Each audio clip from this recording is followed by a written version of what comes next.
Sejatinya, ilmu mampu membuka cakrawala pengetahuan bagi siapa saja. Tak terkecuali bagi mereka, anak-anak yang kurang beruntung. Karena itu, harus ada yang mau membuka jalan bagi mereka menjadi generasi emas penerus bangsa.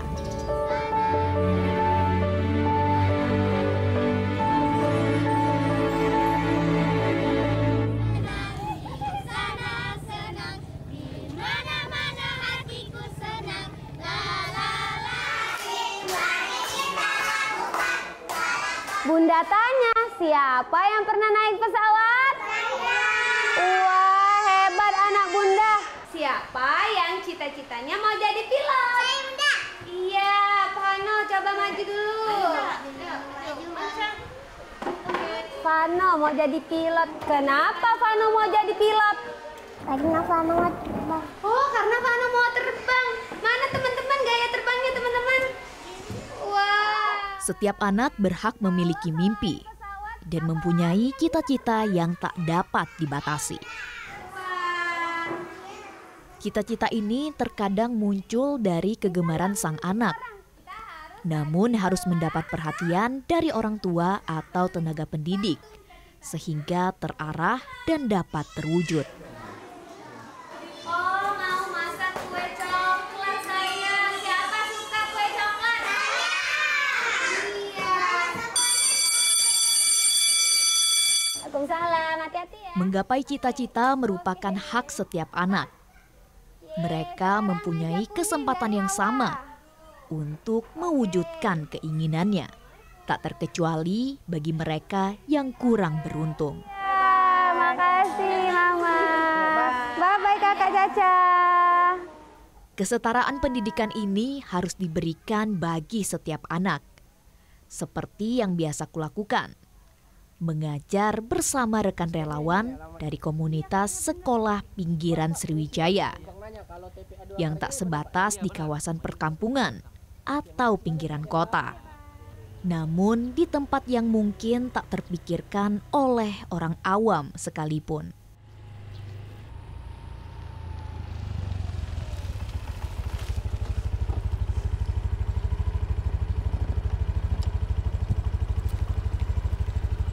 Di mana Jin anak-anaknya Jin? Itu.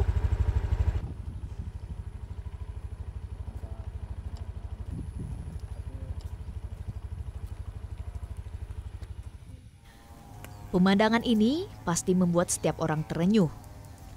Masih banyak anak yang terpaksa menjadikan kawasan semacam ini sebagai tempat bermain, bahkan mencari nafkah untuk membantu orang tua dengan mengais sampah. Yuk kita ke sana. Sehari-hari saya itu mengajar sebagai seorang guru PAUD dan juga kepala sekolah di TK IP Uswatun Hasanah Palembang. Jadi kalau untuk dunia kerelawanan, saya itu tertarik sejak SMA.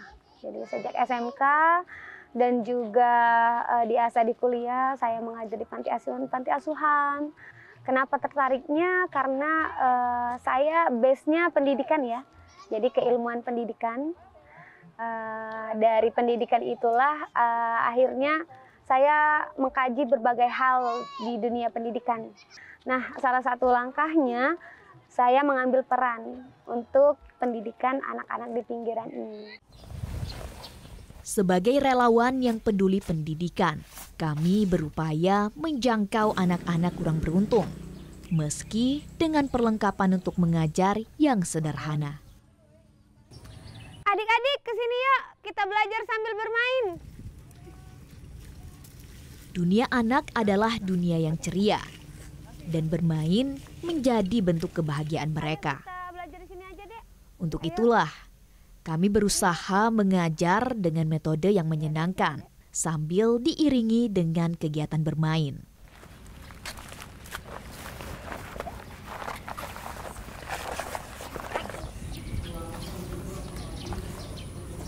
Kok masih ada satu anak ya di sana? Seringkali kutemukan juga anak yang kurang tertarik dengan metode pembelajaran biasa. sehingga harus menggunakan trik, yaitu mendalami kegemaran dan minat mereka. Kok kamu nggak ikut teman-teman kamu ke bawah? Kita bisa belajar bareng.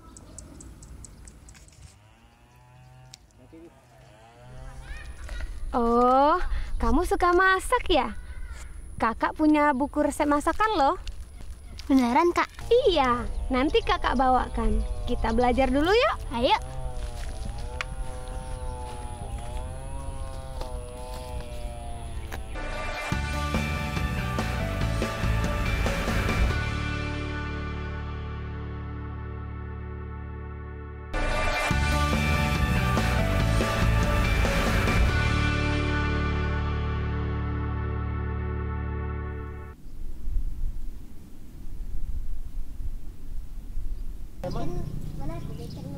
Memang banyak. Kita kalau mau cita-cita kita tercapai, kita harus rajin belajar. Makanya kakak sama Kak Pajin ke sini ngajak anak-anak untuk suka membaca dan suka belajar. Oke, mau suka belajar? Mau cita-citanya tercapai? Mau. Kalau ini namanya siapa? Repan. Oh, Repan. Cita-cita Repan jadi apa? Polisi. Oh, kenapa mau jadi polisi? Karena di sini banyak maling. Oh iya, bagus tuh Repan ya. Menjaga keamanan dan ketertiban. Karya Jaya. Kalau ini cita-citanya mau jadi apa? Aku mau jadi dokter. Anak-anak biasanya akan antusias setiap kali ditanya soal cita-cita mereka. Dari cita-cita mereka inilah kami dapat menentukan langkah seperti apa yang akan dilakukan untuk mendidik mereka sesuai minat dan bakat yang dimiliki setiap anak. Dengan mengenal anak lebih dekat, maka semakin mudah bagi kami untuk mengajak mereka agar lebih gemar dalam belajar. Apa makanan yang di situ? Sepulangnya dari kegiatan kerelawanan, aku seringkali juga harus menghadapi kekhawatiran orang tuaku. Assalamualaikum, Bu. Waalaikumsalam. Dari mana, Mbak? Dari tempat pembuangan sampah akhir Karya Jaya, Bu. Pantesan bau busuk nian badannya. Emangnya pegawai kau di sana? Iya, Pupuk bau. Ngajar, Bu. Ngajar anak-anak di TPA Karya Jaya. Sana-sana mandi. Iya, Bu. Agak khawatir juga ya. Namanya anak perempuan kan. Di itu apa tuh keliling-keliling di tempat itu, takutnya mungkin yang pertama dijahilin orang lah kan. Tapi orangnya itu Ayu tuh seneng, maksudnya tuh pendiriannya itu kuat. Walaupun kita cegah, kalau dia mau ya sudahlah kata saya, yang penting dia bisa jaga diri itu. Agak drama juga ya di rumah karena selalu dibilang gini, kamu kan udah ngajar di sekolah, nanti gimana tanggung jawabnya di sekolah? Kamu mau ngajar lagi di luar. Ayahku merupakan seorang pendakwah dan guru mengaji. Latar belakang sosok ayahku inilah yang barangkali mendorongku untuk menjadi sosok tenaga pengajar.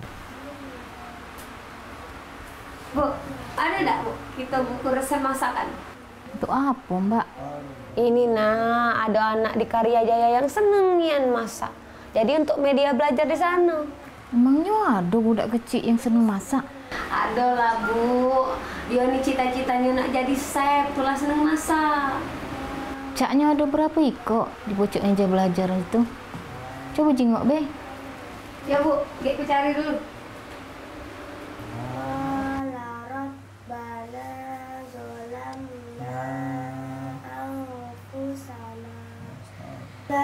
Bituba dukun riba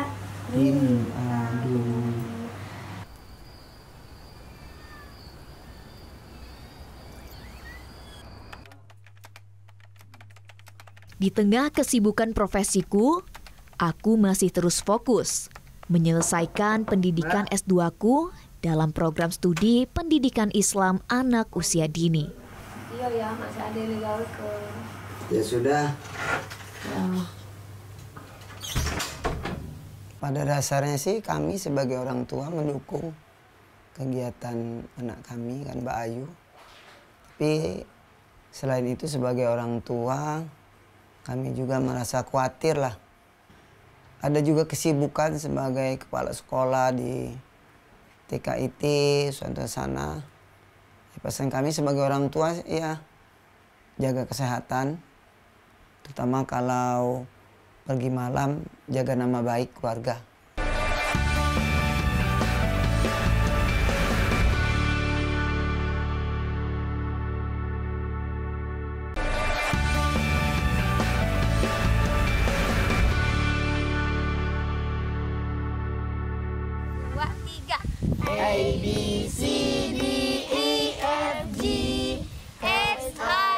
Keceriaan yang nampak pada wajah anak-anak menjadi tanda bahwa mereka antusias dengan materi pembelajaran yang kami berikan.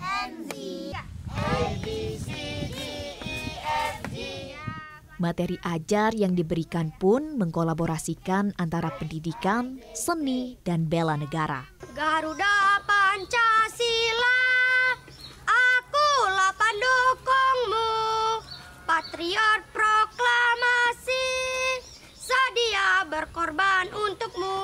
Materi ini diberikan untuk meningkatkan dan menumbuhkan rasa nasionalisme serta cinta tanah air bagi anak-anak sejak usia muda. Ayo maju, maju, ayo maju, maju, ayo maju, maju. Kita ambil ke depan ya, kayak gini. Ya, 3 kali ya.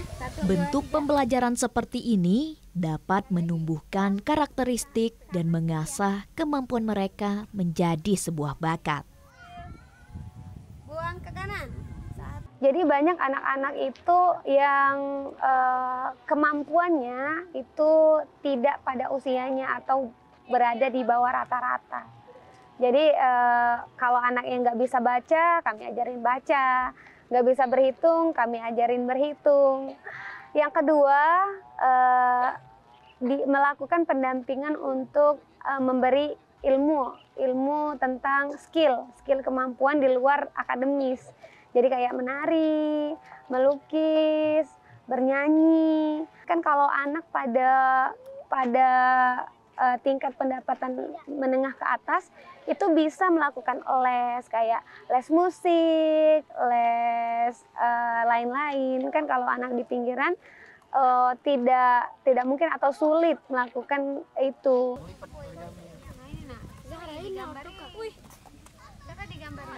Lokasi tempat pembuangan sampah akhir ini menjadi tempat yang sangat tepat untuk meningkatkan kreativitas anak-anak melalui kegiatan daur ulang dari bahan bekas hingga menjadi barang bernilai. Ini ada origami. Jin, kok Nabila nggak datang belajar ya hari ini? Oh iya ya, aku nggak ngeliat dia hari ini. Kemana ya dia ya? Iya, padahal hari ini aku mau ngajarin Nabila untuk lomba bercerita RRI. Adik-adik di sini ada yang tahu nggak rumah Nabila di mana? Tahu Kak, di sana. Tapi harus naik perahu dulu. Kalau gitu kita ke rumahnya aja ya, Jin. Ayo kita ke rumah. Ayo.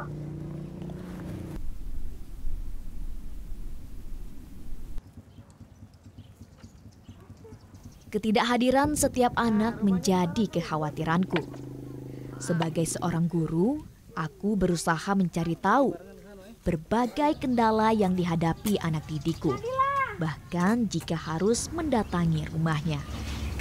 Perhatian seperti inilah yang terkadang dibutuhkan anak, sehingga mereka bersemangat untuk belajar. Salam, Kak. Kak Rahayu dan kakak yang lain khawatir, Bu. Tadi belajar di SPS, Nabilanya nggak datang. Ya maaf Kak, Nabilanya nggak bisa ikut SPS hari ini karena ngereongin ibunya jualan Kak. Boleh nggak Bu, Kak Rahayu ngajarinnya di sini? Ya, boleh Kak, silakan. Oke. Tinggal ke dalam bentar Kak ya. Oh, makasih Bu. Ya. Bil, boleh kakak ini bantu? Mau bantu ini. Kalau itu kita latihan lomba bercerita ya. Yuk, ya. Kakak mau ngasih Nabila buku resep masakan. Wih, banyak banget. Makasih, Kak. Iya, Nabila. Tadi Nabila bikin tempe kulit loh, Kak. Oh ya? Iya, Kakak mau nyuci juga? Mau dong. Tunggu ya, Mau Kak. banget, iya.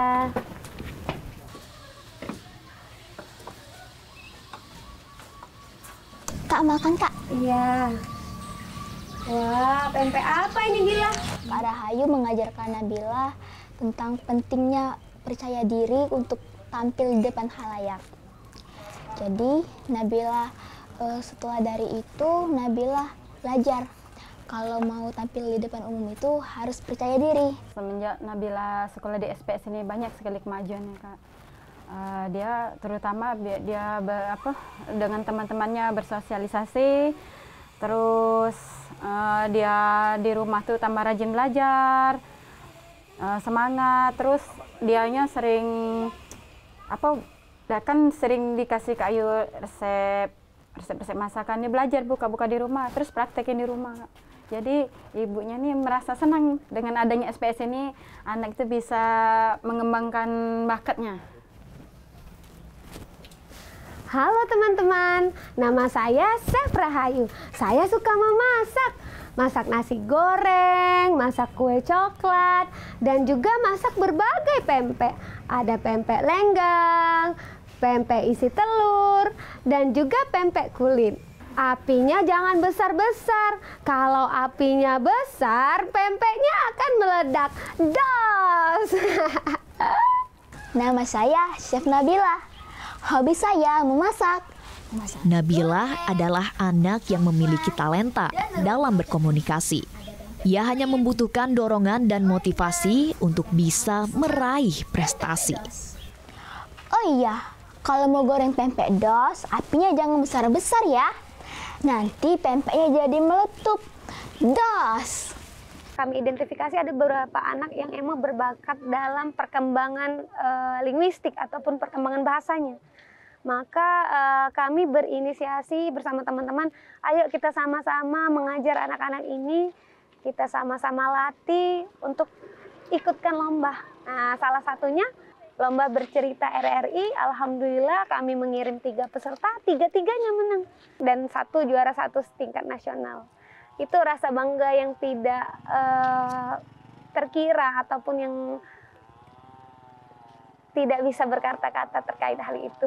Dan juara pertama Nabila Hairun Nisa. Nah, diserahkan oleh Pak Edi Joko. Intuisi kami benar adanya. Nabila berhasil meraih gelar juara 1.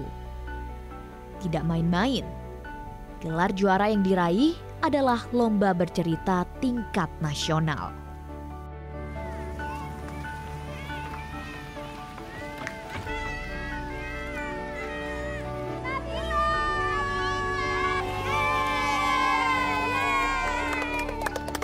Prestasi ini kami harap dapat disambut baik para orang tua di kawasan TPSA. Karena tak jarang warga sekitar memberikan prasangka kurang baik terhadap kehadiran kami.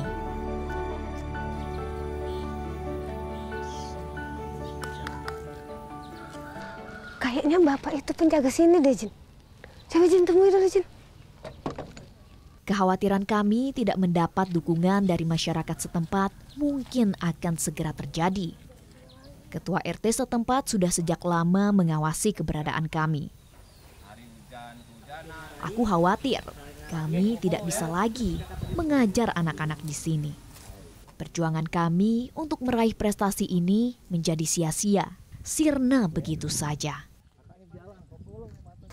Jin, jadi gimana? Kita nggak boleh lagi yang ngajar di sini. Iya Mbak, kita nggak boleh lagi belajar di luar ruangan. Tapi anak-anak belajar jangan di luar ruangan kayak gini. Kan kasihan anak-anak, kepanasan, kehujanan, cuaca kayak gini kan.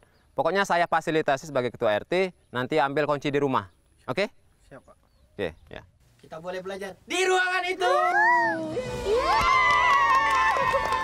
Kekhawatiran yang kupendam selama ini berubah menjadi momen bahagia yang tak pernah kusangka.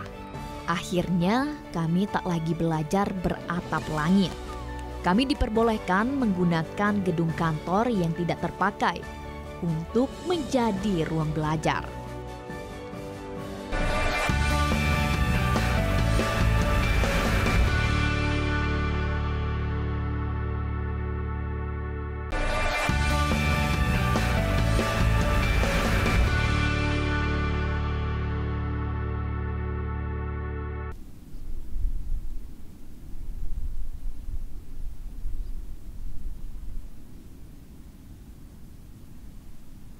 Keberadaan kami semakin disambut baik berkat raihan prestasi dan ruang kelas yang kami tempati saat ini.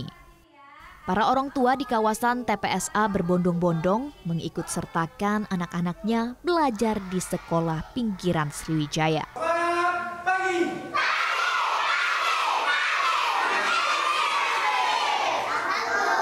Aku bersyukur di balik kesulitan yang kuhadapi selama ini, ternyata ada kemudahan yang kami raih.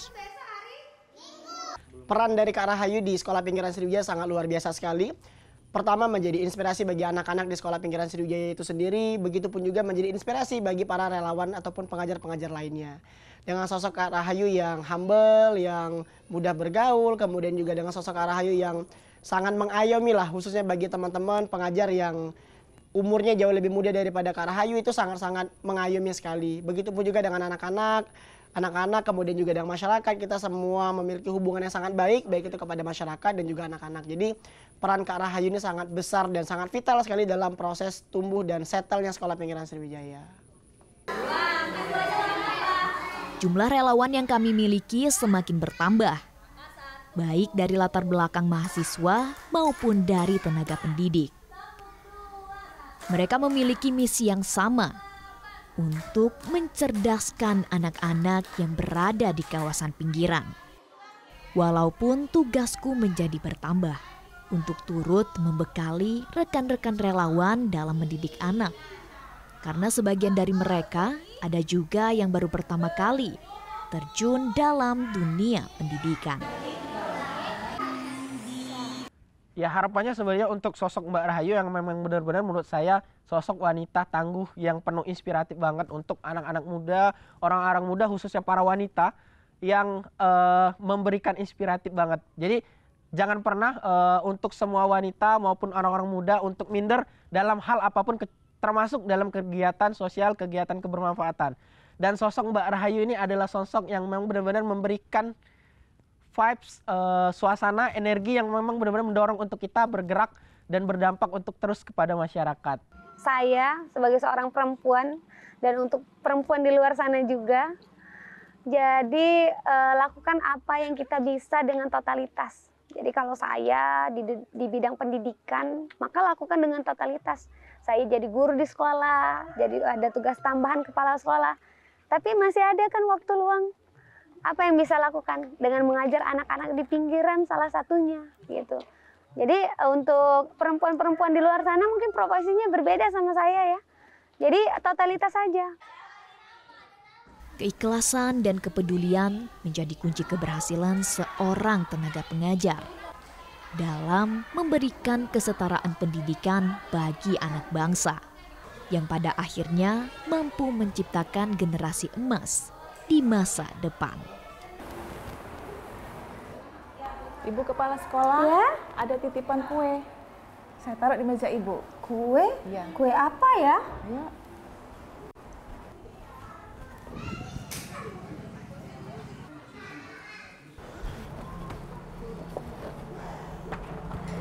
Nabila, sudah jadi chef kamu ya?